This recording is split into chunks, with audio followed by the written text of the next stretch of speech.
ابھی کسی کا انتقال ہو جائے، اعلان ہوتا فلاں کا انتقال ہو گیا، فلاں کا جنازہ، چلو چلو میت میں چلو، چلو چلو جنازے میں چلو، تو گاؤں سے ٹرالیاں جڑتی ہیں، سواریاں جاتی ہیں، سینکڑوں ہزاروں لوگ اس کے جنازے میں اکٹھے ہو جاتے ہیں۔ کوئی پوچھے کہاں جا رہے ہو، ایک ہی جواب ہوگا میت میں جا رہے ہیں، فلاں کا انتقال ہو گیا، جنازے میں جا رہے ہیں، فلاں کا انتقال ہو گیا۔ سینکڑوں ہزاروں لوگ جنازے میں اکٹھا ہو گئے، اچھی بات، سبحان اللہ، جنازے میں جانا چاہیے، میت میں جانا چاہیے، بے شک جانا چاہیے، مگر تم جب جنازے میں گئے، جب تم میت میں گئے، تو اب میں پوچھنا چاہتا ہوں وہاں کرنے کیا گئے تھے، کر کیا رہے ہو؟ بھئی ہم شادی میں جاتے ہیں، نیوتا لکھا کے آتے ہیں، تو گھر والے کو کچھ دے کے آئے کہ نہیں آئے؟ 500 1000 روپے بھائی لکھوا کے دے کے آئے کہ نہیں آئے؟ اور کچھ کھا کے آئے، کچھ لے کے آئے، کچھ دے کے آئے، یہی ہوتا کہ نہیں ہوتا؟ جب میت میں گئے ہو تو جو مرنے والا ہے تم نیوتا بھی نہیں دے سکتے، دیو گے بھی تو اس کے کس کام کا؟ بھائی یہ بات ہے کہ نہیں؟ کس کام کا؟ اچھا اسے کچھ کھانا بھی نہیں لے کے جا سکتے، کس کام کا؟ جوڑا اوڑا بھی نہیں لے کے جا سکتے، کس کام کا؟ تم جو جا رہے ہو یہ ٹرالیاں بھر بھر کے، یہ جو موٹر سائیکلیں بھر بھر کے، کاریں بھر بھر کے جا کس لیے رہے ہو؟ سوال ہے کہ نہیں؟ بولو وہ بھائی، سوال ہے کہ نہیں ہے یار؟ ہر جگہ جانے کا مقصد ہے۔ کوئی مجھ سے پوچھے آپ کروا کیوں آئے، جواب دوں گا تقریر کرنے، تو میں کر رہا ہوں۔ شاکر اظہری سے پوچھے کیوں آئے، جلسہ ریکارڈ کرنے، کر رہا ہے۔ بھائی بات ہے کہ نہیں؟ نعیم اختر سے پوچھے کیوں آئے، نعت سنانے، سنایا۔ ہر چیز کا مقصد ہے کہ نہیں ہے؟ آپ کیوں آئے، جلسہ سننے، سننے۔ جو کام کرنے کا ہے ہو رہا کہ نہیں ہو رہا بھائیو؟ یہ جو گئے گاڑیاں ٹیلانیاں بھر بھر کے کیا کرنے؟ میت میں گئے۔ بھی میت میں جانے کا مقصد کیا ہے؟ ہر چیز کا کوئی نہ کوئی مقصد ہے نا۔ اور میت کے بعد تیجا، 10واں، 20واں، 40واں، برسی، مقصد ہے کہ نہیں ہے؟ سوال ہوتا ہے کیا کرنے؟ تو بہت سے لوگ جواب شاید دے پائیں اور بہت سے لوگ ابھی نہ دے پائیں، لیکن میں ہی سوال کر رہا ہوں، میں ہی جواب دوں گا، لیکن بہت ٹھنڈے دماغ سے اور دل کی گہرائیوں سے سننا۔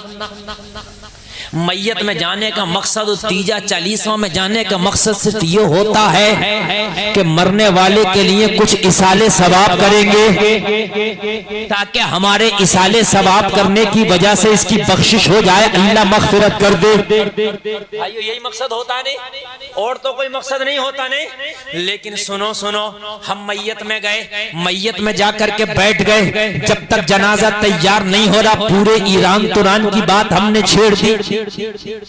سارے لوگ کئی گاؤں کے جمع ہے، بات کرنے کا موقع اچھا مل گیا، پوچھ رہے بھی تمہارے یہاں پردھانی کا الیکشن کیسا چل رہا ہے، اور بھئی تمہارے ہاں کتنے لوگ کھڑے ہیں، اور بھئی تمہارے ہاں سیٹ جو ہے کون سی جرنل میں ہے کہ بی سی میں ہے کہ اے سی میں ہے، مجھے یہ بتا ہے دفنانے کے لیے آیا ہے یا اصالے ثواب کے لیے آیا ہے یا الیکشن کے لیے آیا ہے، کیسا کاروبار چل رہا ہے، کیسا بزنس چل رہا ہے؟ اللہ اللہ، اب مجھے ذرا بتا دو یار، یہ دکھاوا نہیں تو کیا ہے؟ اگر مرنے والے کے لیے آئے تھے تو آج دنیا والوں سے بات نہ کرتے، اگر مرنے والے کے لیے آئے تھے تو آج دنیا داری کی بات نہ کرتے۔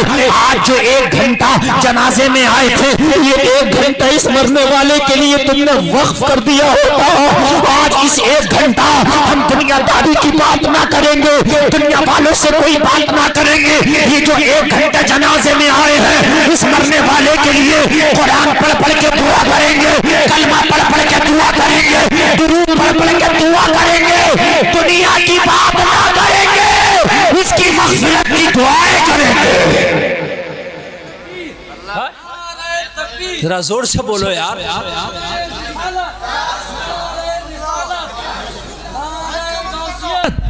نعرہ غوثیت، نعرہ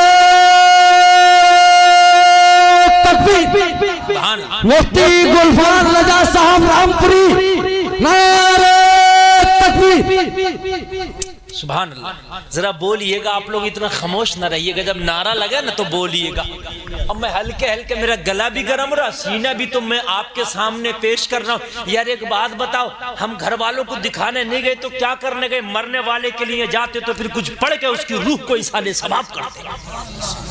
ہم گئے تو اس لیے گئے, مرنے والے کا بیٹا دیکھ لے کے فلاں آیا تھا, مرنے والے کا بھائی دیکھ لے فلاں آیا تھا. ارے دکھاوا کب تک کرو گے؟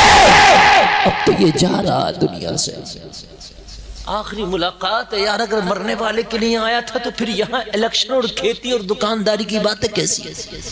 کم سے کم اس آدھا ایک گھنٹہ اس مرنے والے کے لیے ہم نے وقف کر دیا ہوتا. میدان محشر میں یہ مرنے والا دامن پکڑ کے کھڑا ہوگا, تم میرے نام پہ آئے تھے, تم نے میرے نام پہ آنے کے بعد میں کیا کیا, تم نے میرے جنازے میں کیا پڑھا, دنیا داری کی باتیں کرنے سے تم باز نہ آئے.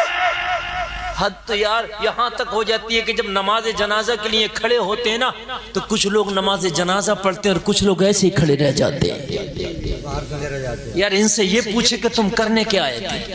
خدا کی قسم اگر تم نے نماز جنازہ نہیں پڑھی تو جنازے میں جانے کا تمہارا کوئی مطلب نہیں, کوئی مطلب نہیں.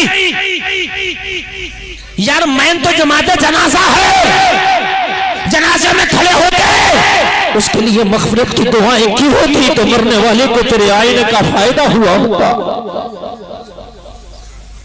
شادی میں جاتے خوب کھایا ہم نے, شادی میں خوب ادھر ادھر گھومے, نکاح کے وقت ہم غائب تھے. شادی میں جانے کا مقصد ہے نکاح میں شامل, تب ثواب ملے گا شادی میں جانے کا. اور جنازے میں جانے کا مقصد ہے کہ نماز جنازہ ادا کرو. بھائیو بات سمجھ رہے ہیں کہ نہیں سمجھ رہے ہیں؟ اگر شادی میں نکاح میں شامل نہ ہوا تو بس کھانے گیا تھا, اور اگر جنازے میں نماز جنازہ نہ پڑھا تو صرف منہ دکھانے گیا تھا. بات سمجھ رہے ہیں بھائی؟ اور اگر مجھے سچ کہنے دو, حق کہنے دو, تو شادی میں بھی کھانے گیا تھا اور میت میں بھی کھانے گیا تھا. جی جی جی, اگر مجھے سچ کہنے دو تو دونوں جگہ کھانے گیا تھا. اس لیے حقیقت بتا رہا ہوں کہ میت میں بھی 8 اور 7 بھگونے, 4 بھگونے بننے ہیں بھائیو. بھتی کے بھتی کہتے ہیں, تو بھتی کہتے ہیں, کیا کہتے ہیں تمہارے یہاں؟ بھتی کہتے ہیں, بھتی کہتے ہیں ہمارے یہاں اسے. دیگے کہتے ہیں, ہمارے یہاں بھتی کہا جاتا ہے. دیگے تو ہوتی ہیں لیکن جو میت میں کھانا ہوتا ہے اسے کہتے ہیں بھتی. ہم یہاں اس بھتی کو بھی نہیں چھوڑتے. حد ہو گئی یار. اللہ اللہ یار, ادھر بیٹے رو رہے ہیں, ادھر بیٹیاں رو رہی ہیں یار. پوری رات یہ بیٹیوں کی روتے ہوئے گزری ہے, ان کی آنکھیں سرخ ہو گئی رات بھر روتے روتے.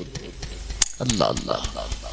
لیکن جیسے باپ کا جنازہ اٹھا یار, یہ قوم کتنی ظالم ہو گئی کہ بریانی کی پلیٹے پہ پلیٹے. وہ بیٹیاں جو پوری رات نہ سو سکی, ان کے منہ میں ایک لقمہ نہ چل سکا, آج وہی بیٹیاں اب کھانا کھلا رہی ہیں ان کو, اور سب کھا رہے ہیں کھانا.